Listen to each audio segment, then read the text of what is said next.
Commander Lee Taman stood at the bridge window of the TDF Resilience, watching the massive galactic trade station grow larger as they approached.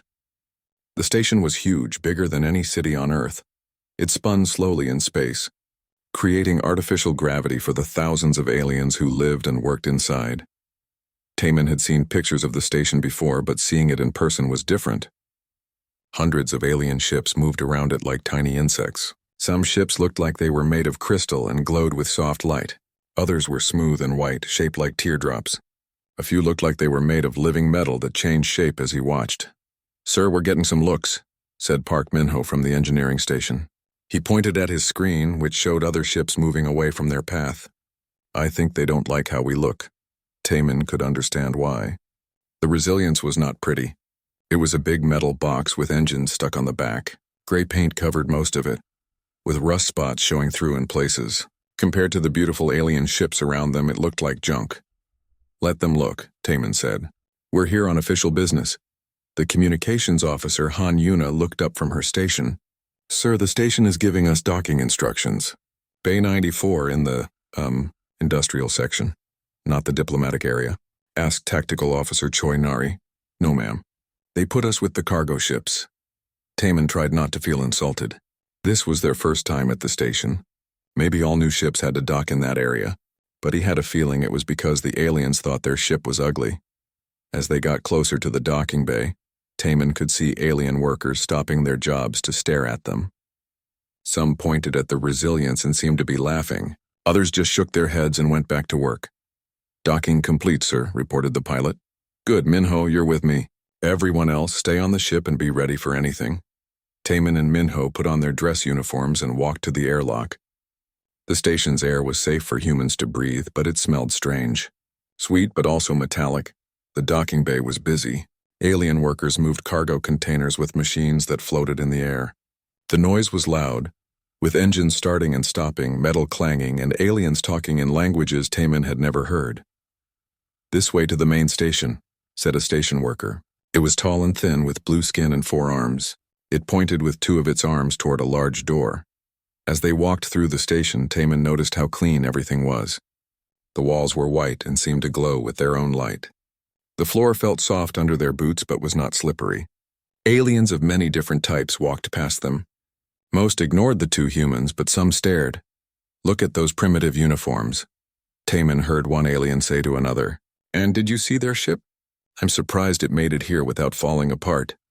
Minho's face turned red with anger, but Taman put a hand on his shoulder. "Let it go," he whispered. They followed signs to the diplomatic section. Here everything was even fancier.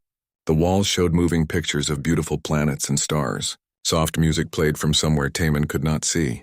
The aliens here were dressed in expensive clothes and jewelry. The meeting room was large, with a round table in the center. Representatives from many different alien races sat around it. Taman recognized some of them from the files he had studied.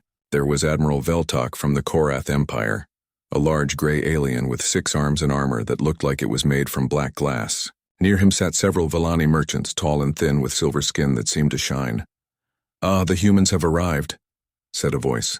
Taman turned to see Security Chief Zekthera walking toward them. She was from the Nexari race, with green skin and large eyes that seemed to see everything. "We were beginning to wonder if your ship had broken down." Several aliens at the table laughed. Taman felt his face get hot, but he kept his voice calm. "We're here as requested, Chief Zekthera, ready to discuss Earth's application to join the Galactic Defense Consortium." "Yes, of course. Please sit down." She pointed to 2 chairs that seemed much smaller than the others at the table. As they sat, Taman heard whispers around the table. "Did you see their ship in the docking bay? How do they even travel between stars with that thing? It looks like it was built by children with scrap metal." Admiral Veltok stood up, his armor making clicking sounds as he moved. "Before we begin, I must say I'm curious about your vessel. The Resilience, I believe? Our sensors had difficulty identifying what type of ship it was." "It's a heavy cruiser, Admiral," Taman replied. "One of Earth's finest ships." This caused more laughter around the table. One of the Villani merchants, whose name tag said High Trader Silana, leaned forward. "Finest? My cargo ship has better weapons than that metal box. The design is very practical," added another alien. though I question how practical it can be if it looks like it might fall apart at any moment. Minho started to stand up, but Taman grabbed his arm. Our ships may not look like yours, Taman said carefully, but they get the job done. Oh, I'm sure they do, said Veltok with a smile that showed too many teeth. But the question is, what job?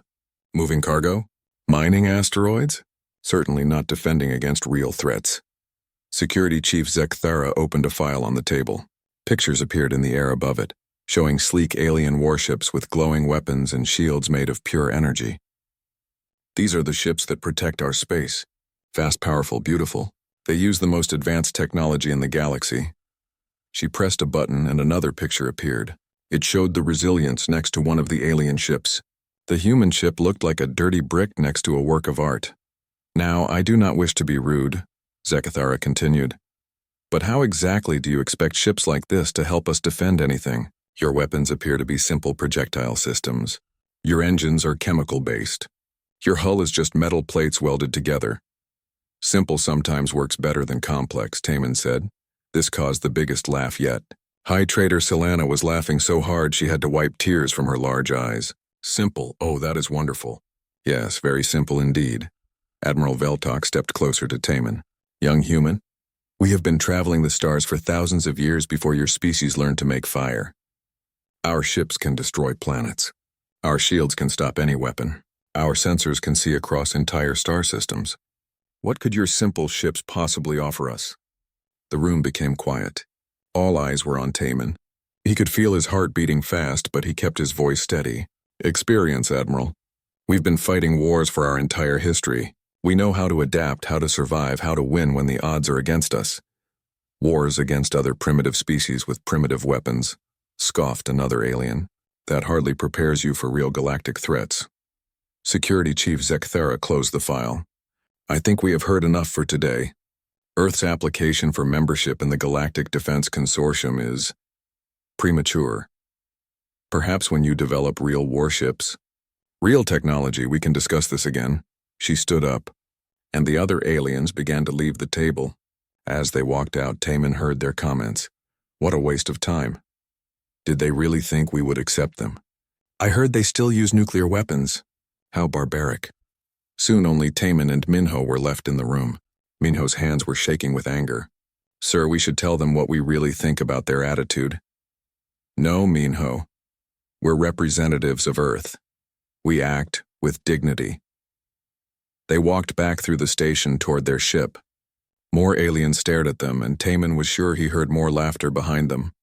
In the docking bay, a group of alien engineers had gathered around the Resilience, pointing at different parts of the ship and shaking their heads. Look at these weapon mounts, one was saying. They actually fire solid metal projectiles. How do they expect to hit anything? And these engines, said another. Chemical combustion. My ancestors used better technology than this.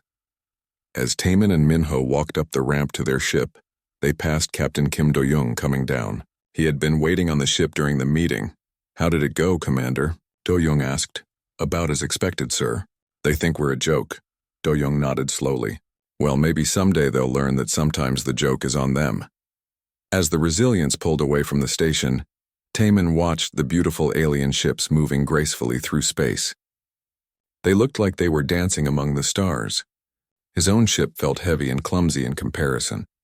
But there was something the aliens didn't understand about humans. When someone told them they couldn't do something, it only made them want to prove that they could. When someone laughed at them, it made them work harder.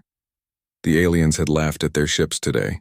Someday, Taman thought they might not be laughing anymore. 3 months had passed since the meeting at the Galactic Trade Station. Admiral Park Ji-won sat in his office on Mars, reading reports that made his blood run cold. The words on the screen seemed impossible, but they came from trusted sources across the galaxy. 17 colonies destroyed in 2 weeks, he said to himself, shaking his head. How is that possible? His assistant, Lieutenant Bei Suzy, knocked on his door. Admiral, you have an urgent message from the Galactic Council. Put it through. The screen changed to show Security Chief Zekthara. She looked different than she had 3 months ago. Her green skin was pale and her large eyes showed fear. Behind her, Ji-won could see other aliens running back and forth, clearly in panic. Admiral Park, she began, her voice shaking slightly. We need to talk. I'm listening. The attacks. They're getting worse. We've lost contact with 23 colonies in the Outer Rim. Our best ships, our most advanced weapons. Nothing works against these Ravagers. Jiwan had heard the name before. The Ravagers had appeared from nowhere 6 months ago. No one knew where they came from or what they wanted. They just showed up at colonies and space stations, destroyed everything, and disappeared. What makes you think we can help? Jiwan asked. 3 months ago you told us our ships were junk. Zekthara's face showed embarrassment. We may have been hasty in that judgment. The situation has become desperate. We're willing to accept any help we can get. Even from primitive humans with primitive ships? Please, Admiral. We're dying out here. G1 ended the call and sat back in his chair. He had mixed feelings about this request.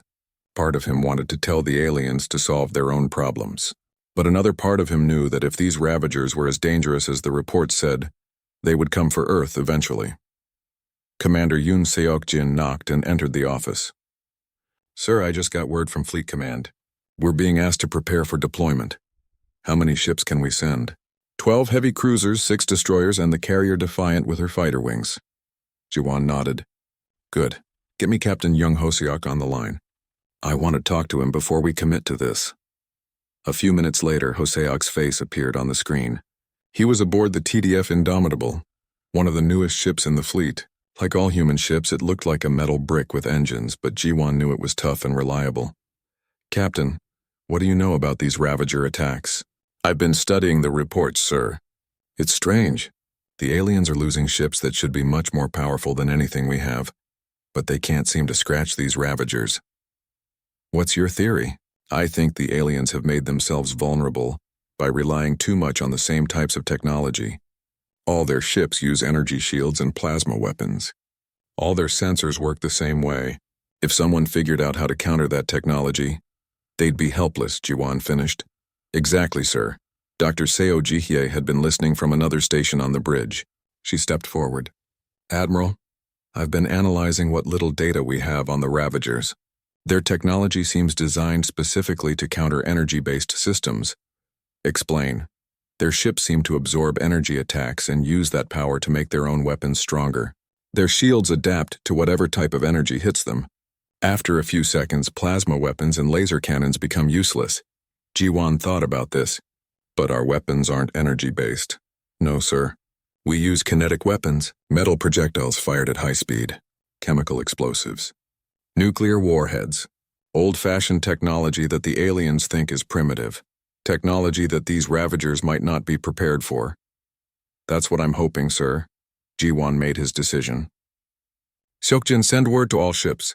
We're going to help the aliens, but we do this our way, with our weapons and our tactics. 2 days later, the human fleet was ready to depart. 18 ships in total, more than had ever traveled together so far from Earth. They weren't pretty ships. They were gray metal boxes with big engines and lots of weapons that stuck out at odd angles. But they were built to fight, and their crews knew how to use them. Captain Oh Sehun stood on the bridge of his ship, the TDF Resolute. His crew was young but experienced. They had trained for years for a mission like this. Even though they never expected it to come. Sir, we're receiving another message from the Galactic Council, reported Communications Officer Han Yuna. Put it on screen. This time it was Admiral Veltok who appeared. The proud Korath warrior looked defeated. His black glass armor was cracked in several places and one of his 6 arms was missing. Human fleet, this is Admiral Veltok. We need your help immediately. The Ravagers have broken through our defense lines. They're heading for the Altair system. 3 billion people live there. Captain Kim Wonpil, who was leading the human fleet, answered. We're on our way, Admiral. What can you tell us about their tactics? They appear from nowhere. Our sensors can't detect them until they're right on top of us. Their weapons cut through our shields like they don't exist. And they learn. Every time we try a new attack pattern, they adapt to counter it.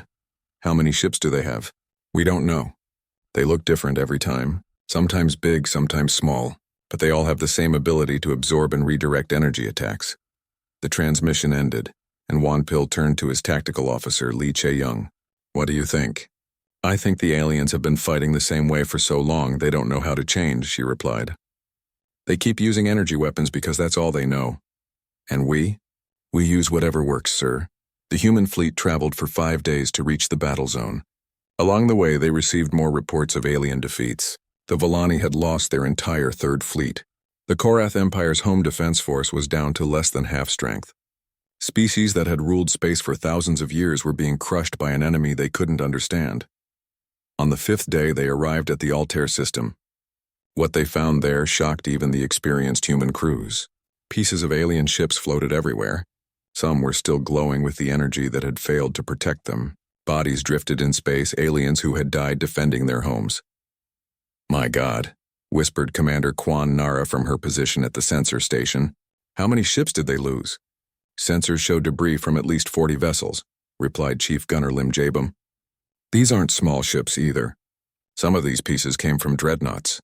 Captain An Hyojin watched the debris field with sad eyes. These aliens had laughed at human ships just months ago. Now they were dead, killed by an enemy that their advanced technology couldn't stop. "Sir, we're getting a message from the surviving alien fleet," reported the communications officer. Admiral Thisara appeared on screen. She was from the Volani race, tall and silver-skinned like all her people. But she looked tired and afraid. "Human ships, I am surprised to see you here. We could use any help you can provide. But I must warn you, these Ravagers are unlike anything we've faced before. Perhaps you should stay back and let us handle the fighting." Wanpil looked at his tactical display. The Ravager fleet was approaching from the outer system. They would be in weapons range in 6 hours. "With respect, Admiral, it looks like you haven't been handling them very well. We'd like to take point position." "Take point? But your ships are... they're not designed for frontline combat." "Let us worry about that." Thisara looked confused but nodded. "Very well. But when the shooting starts, don't expect us to rescue you." As the human fleet moved into position, Captain Moon Biuli checked her weapon systems one more time. Everything was working perfectly. Her ship carried enough kinetic rounds to fight for hours. Her nuclear missiles were armed and ready. Her crew knew their jobs. "You know what I find funny?" she said to her weapons officer Nam Tae-hyun. "What's that, Captain?" "The aliens think we're going to get slaughtered because our weapons are primitive. They don't understand that sometimes primitive is exactly what you need." Taehyun grinned as he loaded another belt of ammunition into the ship's main cannon. "Well, Captain, I guess we're about to show them what primitive can do." The Ravagers were coming, and for the first time in months, someone was ready for them. Someone who fought with old weapons and older tactics. Someone who had never forgotten that the best technology in the galaxy was useless if you didn't know how to adapt. The aliens were about to learn that humanity's strength wasn't in their ships or their weapons. It was in their ability to find a way to win, no matter what the odds were against them. The Ravager fleet appeared on the edge of the Altair system like ghosts becoming solid. One moment the sensors showed empty space, and the next moment, 12 massive ships hung in the darkness. They were unlike anything the humans had ever seen. Commander Quan Nara studied her sensor readings on the bridge of the TDF Indomitable. "Captain Osehun, these ships are wrong somehow. They're not showing up on our energy scanners, but the old radar systems can see them just fine." "What do you mean, wrong?" "They seem to shift and change shape as I watch them, like they're not quite real." Captain Sehun walked over to look at the display. The Ravager ships looked like they were made of black metal that moved like liquid. They had no clear front or back, no obvious weapons or engines. They just hung in space, waiting. "How far away are they?" he asked. 2 million kilometers and closing slowly. On the other side of the system, Admiral Thisara was giving orders to what remained of her fleet. Her beautiful crystalline ships formed up in defensive patterns they had used for centuries. Their energy shields glowed bright blue and their plasma weapons began to charge. "All ships, prepare to engage the enemy." She transmitted. "Use pattern Delta 7. Concentrate fire on the lead ship." Captain Kim Wanpil, commanding the human fleet, listened to the alien battle chatter. He shook his head as he heard their plans. They were going to try the same tactics that had failed dozens of times before. "Chae-young, what do our old-fashioned telescopes show us?" he asked his tactical officer. Lee Chae-young looked through the manual telescope system that the aliens had laughed at months ago. "The Ravager ships have some kind of energy field around them, but it looks different from regular shields. More like they're hungry for energy." "Hungry?" "Yes, sir. Like they want energy weapons to hit them." Wanpil nodded. "All human ships, this is flagship. Do not use any energy weapons. Kinetic rounds only, and stay away from the alien formation. Let them go first." The alien fleet moved forward in perfect formation. Their ships were beautiful, glowing with power and confidence. The Volani cruisers looked like flying jewels, while the Korath battleships moved like elegant predators. When they came within range, Admiral Thisara gave the order. All ships open fire. The space between the two fleets lit up with energy. Plasma bolts, laser beams, and particle cannons fired at the Ravager ships. The display was beautiful and terrible, like a fireworks show in the darkness of space. At first, it seemed to work. The energy weapons hit the Ravager ships and exploded in brilliant flashes of light. The aliens cheered, thinking they had finally found a way to hurt their enemy. But then something strange happened. The explosions seemed to be absorbed into the black hulls of the Ravager ships. Instead of being damaged, the alien ships began to glow with the same energy that had just hit them. Chief Gunner Lim Jabum watched from his station on the TDF Resolute. "Captain An Hyojin, are you seeing this?" "I see it, Jabum. They're eating the energy attacks." The Ravager ships suddenly moved faster than anything that size should be able to move. They spread out and began to return fire. But their weapons were not energy beams or plasma bolts. They fired the same energy that had just been shot at them, but somehow made it stronger and more focused. The alien shield systems, designed to stop energy attacks, tried to absorb the incoming fire. But the Ravagers had learned from the aliens' own weapons. The returned energy was exactly the right frequency to pass right through the shields. Alien ships began to explode. The beautiful Volani cruiser Starlight broke apart in a flash of silver fire. Two Korath battleships collided as their navigation systems were overloaded by energy feedback. In less than 5 minutes, half the alien fleet was gone. "All ships fall back," Admiral Thisara screamed over the communication system. "Fall back to the defense stations." But it was too late. The Ravagers had learned from this battle just like all the others. They moved through the remaining alien ships like sharks through a school of fish. Captain Wanpil watched the massacre with a sick feeling in his stomach. These aliens had been proud and arrogant, but they didn't deserve to die like this. "Sir," said his communications officer, "Admiral Thisara is requesting immediate assistance. Tell her to get her remaining ships behind us." "We're going in, sir." The officer looked confused. "Our orders were to support the alien fleet, not replace it. The alien fleet is gone. Now it's our turn." The human ships moved forward in a formation that would have looked primitive to any military academy in the galaxy. They didn't form elegant patterns or move in perfect synchronization. Instead, they spread out randomly, each ship taking its own path toward the enemy. Captain Moon Bayuli checked her weapons one more time. Her ship carried 40 nuclear missiles, 2,000 kinetic rounds, and enough chemical explosives to level a small city. All of it was old-fashioned technology that the galaxy had left behind centuries ago. "Weapons Officer Nam Tae-hyun, are you ready?" "Yes, Captain." "All guns loaded with solid rounds. The nuclear missiles are armed, and I've got some special surprises loaded in the torpedo tubes." "Special surprises?" Tae-hyun grinned. "Remember those old mining charges we picked up at the supply depot? I thought they might come in handy." The Ravagers seemed confused by the approaching human ships. Their sensors, designed to analyze and counter energy-based technology, couldn't quite figure out what they were looking at. The human ships registered as primitive and harmless. Commander Quan Nara was still watching through the old telescope. "Captain, the Ravager ships are changing again. They're adapting to expect energy weapons." "Good," said Captain Sehun. "Let them adapt to something we're not going to use." The two fleets came within range of each other. The Ravagers fired first, sending bolts of absorbed energy toward the human ships. But the humans had been watching the alien battle. They knew what was coming. "All ships evasive maneuvers," ordered Captain Wanpil. The human ships scattered like startled birds. They didn't move in patterns or formations.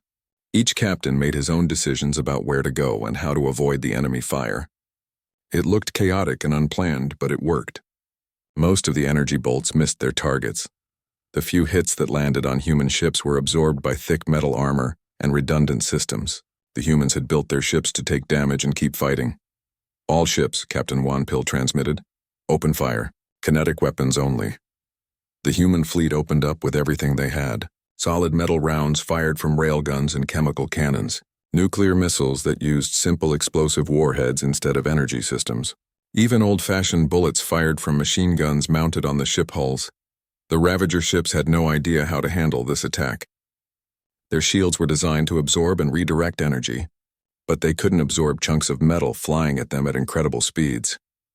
The first kinetic rounds punched right through the Ravager shields like they weren't there. Metal slugs the size of cars smashed into the black hulls and tore huge holes in them. "Direct hit," shouted Weapons Officer Tae-hyun as his rounds found their mark. "Their shields aren't stopping our shots at all." Captain An Hyojin watched as her nuclear missiles reached their targets. The warheads exploded not with energy, but with simple atomic fire. The Ravager ships had no defense against this kind of primitive destruction. One of the Ravager ships tried to adapt. Its hull began to change, becoming thicker and adding what looked like armor plates. But Captain Kim Jenny was ready for this. "Fire the mining charges," she ordered.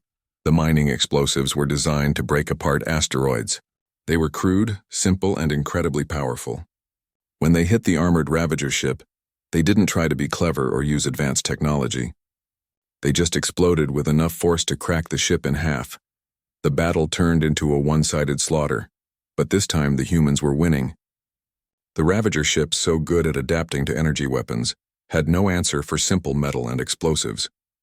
Within an hour, 11 of the 12 Ravager ships were destroyed or disabled. The last one tried to escape, but Captain Moon Bayuli was waiting for it. "This is for all those alien crews you killed," she said as she fired her last nuclear missile. The explosion lit up the Altair system, like a second sun. When the light faded, the battlefield was quiet. Pieces of Ravager ships floated in space along with the wreckage from the alien fleet. But the human ships were still there, battered but victorious. Admiral Thisara's voice came over the communication system. She sounded shocked and confused. "Human fleet. How did you do that? Our sensors showed those ships were invulnerable." Captain Wanpil looked out at the wreckage floating around them. "Admiral, sometimes the old ways work better than the new ways. Sometimes simple is stronger than complex, but your weapons, they're so primitive." "Maybe. But primitive weapons still kill when you use them right."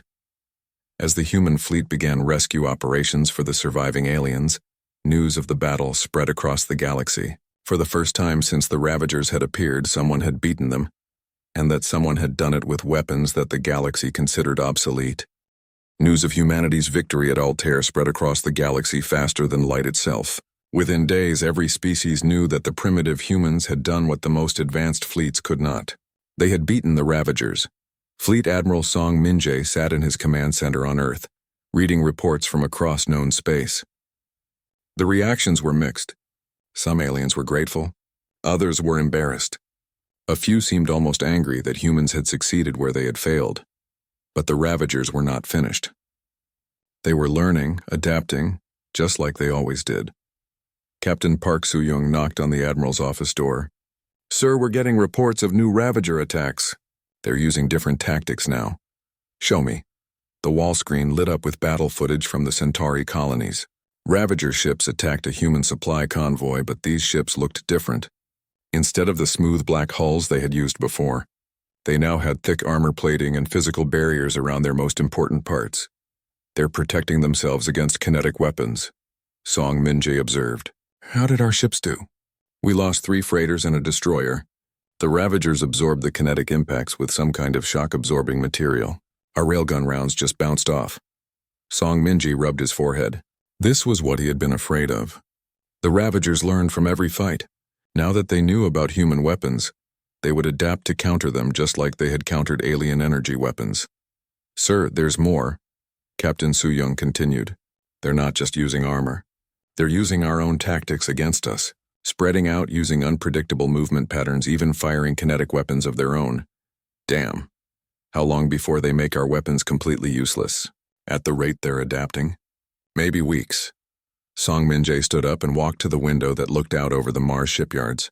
Hundreds of human ships were being built or repaired. They all looked the same. Gray metal boxes with the same weapons and the same systems.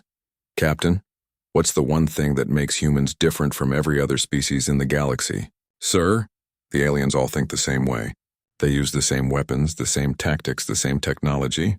When the Ravagers learned to counter energy weapons, every alien fleet became useless because they all fought the same way. "But we're doing the same thing now, sir. All our ships use kinetic weapons." "Exactly. And that's about to change. Song Min-jae called an emergency meeting of all fleet commanders. Within hours, captains and admirals from across human space were gathering in the conference room. Many appeared as holograms since their ships were too far away to travel to Mars quickly. Admiral Choi Si-won was the first to arrive in person.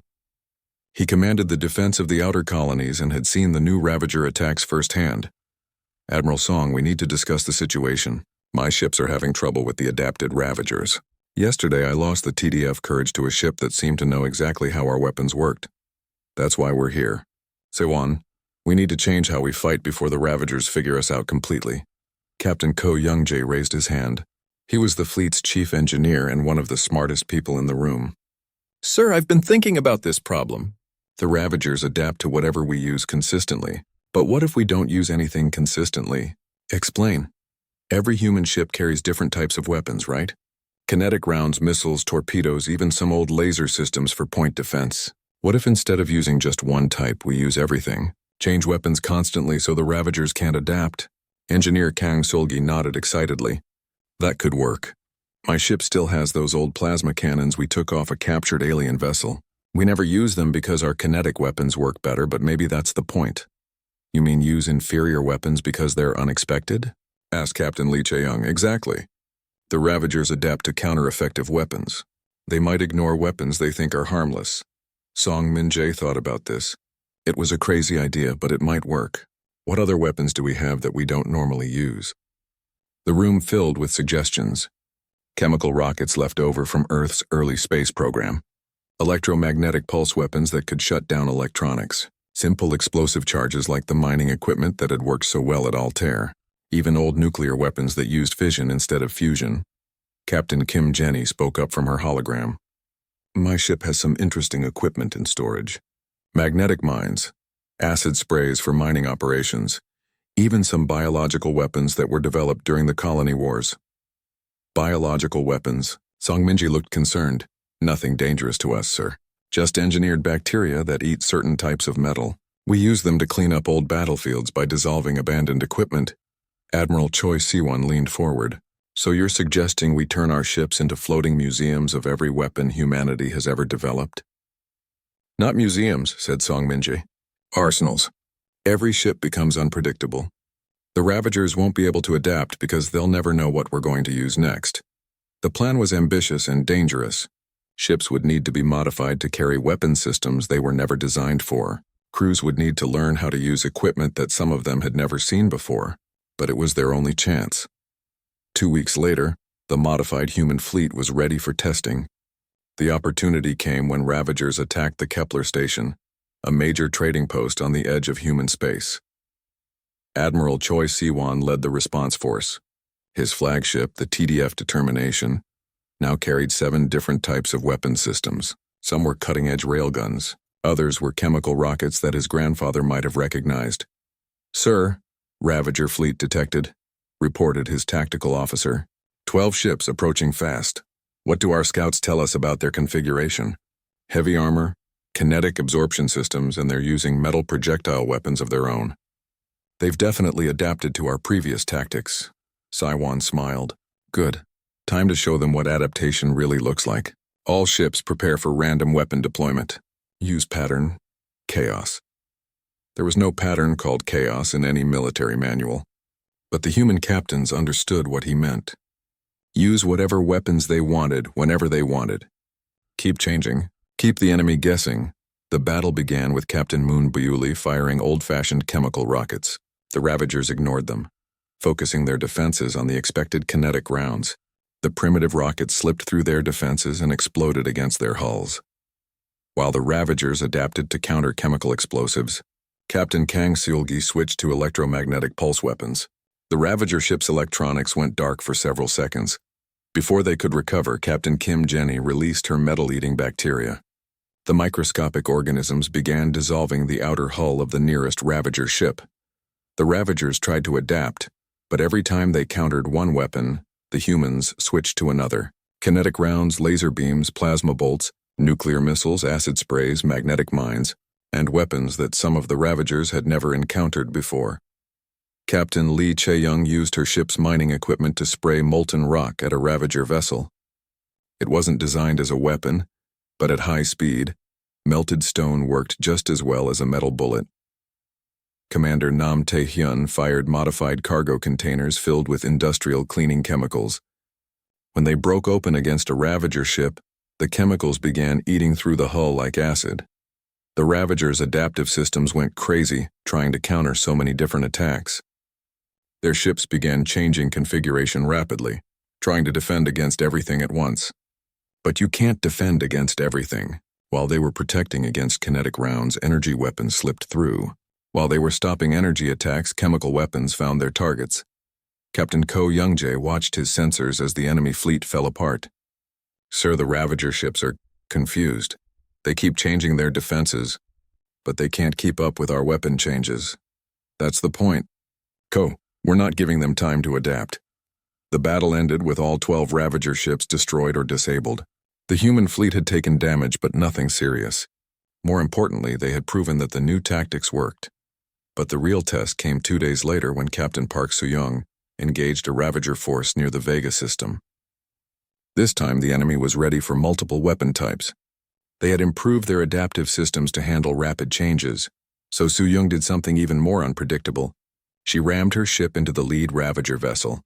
The Ravagers had never encountered a species willing to use their ships as weapons. They had no defense against a 1,000,000-ton metal hull moving at high speed with the intent to collide.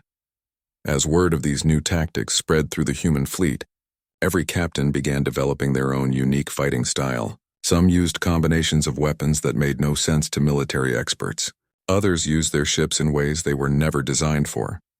Captain An Hyojin turned her cargo bay into a giant shotgun, filling it with scrap metal and blowing it out the loading doors at enemy ships.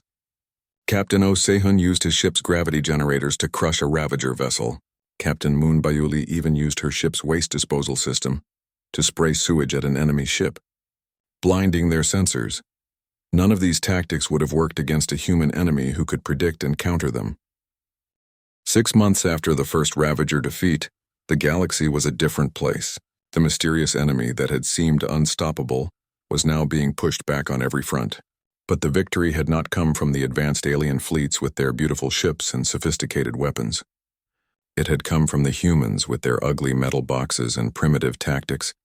Admiral Lee Dong-hae stood on the observation deck of the new Galactic Defense Station, looking out at the combined fleet assembled before him. It was an incredible sight. Sleek alien vessels floated alongside blocky human ships. Crystalline Volani cruisers flew in formation, with gray Terran destroyers. Elegant Korath battleships moved in perfect harmony with crude human carriers.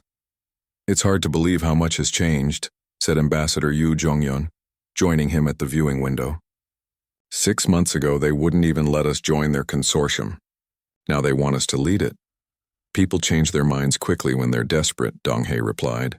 The question is whether they've really learned anything, or if they'll go back to their old ways once the crisis is over. The answer came a few minutes later, when they entered the main conference room for the formal ceremony. The same aliens who had laughed at human ships were now standing to applaud as Dong-hae entered. Security Chief Zekthara stepped forward with a smile on her green face. "Admiral Lee, on behalf of the Galactic Council, I want to formally apologize for our treatment of humanity 6 months ago. We were wrong to dismiss your ships and your people." Admiral Veltok, the proud Korath warrior who had mocked human vessels, approached with his head bowed. "Admiral, I have fought in 100 battles across 50 worlds, but I have never seen anything like what your people accomplished against the Ravagers. You saved us all." "We all saved each other," Dong-hae replied diplomatically. The Ravagers were a threat to everyone. High Trader Silana, the Volani merchant who had laughed the loudest at the first meeting, stepped forward. "Admiral, my people have a saying. Judge a ship by its destination, not its appearance. We forgot that wisdom when we met you. We judged your ships by how they looked instead of what they could do." Chief Designer Park Chan-yeol was also in the room, representing the human shipbuilding industry. He had been quiet during most of the ceremony, but now aliens surrounded him with questions about human ship design. "How do you build ships that can use so many different weapons?" asked a Nexari engineer. "Why do you make your hulls so thick and heavy?" wondered a Volani scientist. "What is the secret to your adaptive tactics?" demanded a Korath military expert. Chan-yeol looked uncomfortable with all the attention. "There's no secret. We just build ships that can take damage and keep fighting. We use whatever weapons work. We change our plans when the old ones stop working. But that's impossible, protested the Nexari engineer. You can't optimize a design for everything. You have to choose whether you want speed or firepower or defense. You can't have all three. Why not? Asked Chanyul. The question seemed to confuse the alien engineers. They had been building ships the same way for so long that they had forgotten there might be other approaches. Captain Kim Wonpil entered the room and approached Donghae. Sir, we just received word from the Outer Rim.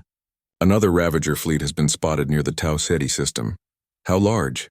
30 ships. The biggest force we've seen since the war began. The room became quiet. Everyone was thinking the same thing. The Ravagers had been learning from their defeats just as they had learned from their victories.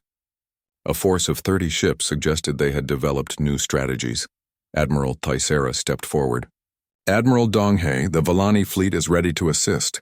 We have 12 ships in the area.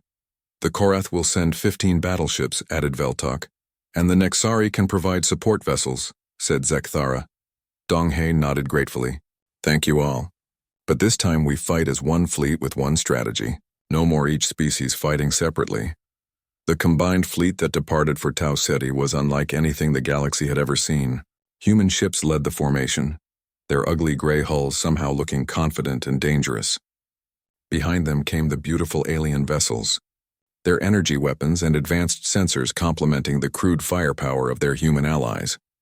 Captain Bei Jinyung commanded the human contingent from his flagship, the TDF Unconquerable. It was one of the newest human ships built specifically for the anti-Ravager war. Like all human vessels, it looked like a flying brick, but it carried enough weapons to destroy a small moon. Sir, we're approaching the Tau Ceti system, reported his navigation officer. The Ravager fleet is waiting for us near the 4th planet. What do our sensors tell us about their ships? They're different this time, sir. Bigger, more heavily armed. And they're not moving in the chaotic patterns we've seen before. They're using formation tactics. Fleet Commander Imneon studied the tactical display from her command ship. They've been learning from us just like we learned from them. They're trying to use our own tactics against us. Then we'll have to think of something new, Jinyung replied. The two fleets faced each other across millions of kilometers of empty space. The Ravagers had arranged themselves in a formation that looked almost human, spread out, unpredictable, ready to change directions quickly. But something was wrong with the picture. Engineer Huang Yeji noticed it first. Captain, they're trying too hard to look random. Real chaos doesn't have patterns, but their formation has subtle patterns everywhere. What kind of patterns? They're positioned to counter every type of weapon we've used before. Kinetic rounds, energy beams, chemical explosives, biological weapons, everything. But they're so focused on countering our weapons, they've forgotten about defense. Captain Imnayon understood immediately. They're prepared for every trick we've used, but they can't defend against all of them at the same time. Exactly. And there's something else. They're copying our tactics, but they're doing it perfectly. Too perfectly, meaning, real human captains make mistakes. They get confused, they panic, they do stupid things. But they also do brilliant things that make no sense. The Ravagers are copying our strategies, but they can't copy our unpredictability, because unpredictability can't be copied. The battle began with the Ravagers trying to use human-style tactics. They spread out randomly and began firing multiple types of weapons. But their randomness was too random. Their weapon choices too logical. They were following rules for being unpredictable, which made them predictable. Captain Kang Sulgi responded by doing something completely illogical. She flew her ship directly at the center of the enemy formation, all weapons firing. It was a move that should have gotten her killed. But it worked because the Ravagers were expecting her to do something smart. Captain Moon Biuli followed up by shutting down all her weapons and flying in circles around a Ravager ship. The enemy vessel spent so much time trying to figure out what she was, planning that it forgot to defend against Captain An. Hyojin's attack from behind. The alien ships joined the battle using their traditional energy weapons and formation tactics, but now instead of fighting separately, they coordinated with the chaotic human attacks. While human ships confused the Ravagers with unpredictable moves, alien ships hit them with precisely aimed plasma bolts and laser beams. Admiral Veltok found himself flying alongside Captain Osehun, the humans' battered destroyer protecting the Korath battleship, while it recharged its weapons. High Trader Silana watched as Captain Ko Youngji used his cargo ship to ram a Ravager vessel, something no Villani merchant would ever consider doing with a valuable ship. The combined tactics worked perfectly. The Ravagers couldn't adapt to energy weapons and kinetic rounds and ramming attacks and chemical sprays and biological weapons and electromagnetic pulses all being used by different ships in completely uncoordinated ways. But more importantly, they couldn't adapt to the combination of alien precision and human chaos. When human ships did something crazy, alien ships were there to take advantage of the confusion. When alien ships made carefully planned attacks, human ships provided the unpredictable support they needed. The battle ended with all 30 Ravager ships destroyed. But this time it wasn't just a human victory. It was a victory for the entire galaxy working together. As the combined fleet returned home, Captain Bei Jin-young sent a message to all ships. Today we prove that our differences make us stronger. The aliens have precision and technology. We have adaptability and stubbornness. Apart, the Ravagers could beat us. Together we're unstoppable. The formal ceremony took place a week later at the new Galactic Defense Headquarters. Admiral Li Donghae stood before representatives of every major species in the galaxy. But this time he wasn't there to ask for acceptance into their organization. He was there to accept leadership of it. 6 months ago you laughed at our ships, he said to the assembled aliens. You thought they were ugly and primitive. You were right. They are ugly. They are primitive. But they work. He gestured toward the viewing window, where human and alien ships flew together in mixed formations. You've learned that sometimes the best technology is the technology that gets the job done. We've learned that sometimes the best strategy is to combine different strategies. Together we've all learned that our differences are what make us strong.